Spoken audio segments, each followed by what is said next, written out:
পরের প্রবলেমটা হচ্ছে প্রিন্টিং মেশিন। এই প্রিন্টিং মেশিনটা হচ্ছে টেকনোলজি বা ইঞ্জিনিয়ারিং, তাহলে ইঞ্জিনিয়ারিং এমসি বা মেন ক্লাস, তার নাম্বার সিসি থেকে পেয়েছি ক্যাপিটাল ডি। আর মেকানিক্যাল ইঞ্জিনিয়ারিং হচ্ছে পি, তার নাম্বার পেয়েছি পার্সোনালিটি থেকে পেয়েছি সিক্স। মেশিন টুল হচ্ছে 2P, তার নাম্বার পেয়েছি আমরা 8। আর প্রিন্টিং এই শব্দটি আমরা অন্য মেন ক্লাস থেকে নিতে হবে। সেটা কোথায়?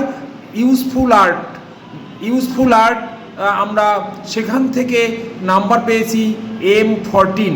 আর সেই নাম্বারটা আমরা যখন যোগ করব তখন উইদিন ব্র্যাকেটের মধ্যে নিতে হবে। তাহলে আমরা পেমস অর্থাৎ পার্সোনালিটি, ম্যাটার, এনার্জি, স্পেস, টাইমের ফর্মুলা অনুযায়ী প্রথমে মেন ক্লাসের নাম্বার হচ্ছে ক্যাপিটাল ডি, তারপর সে পি নাম্বার পেয়েছি 6, তাহলে D6, তারপরে কমা দিয়ে 2Pর নাম্বারটা 8, তাহলে D6,8 এই পর্যন্ত হলো।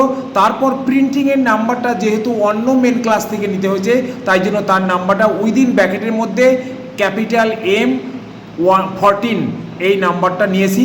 অতএব এইটাই হবে আমার therefore the class number is D6, 8, M within ব্র্যাকেটের মধ্যে M14।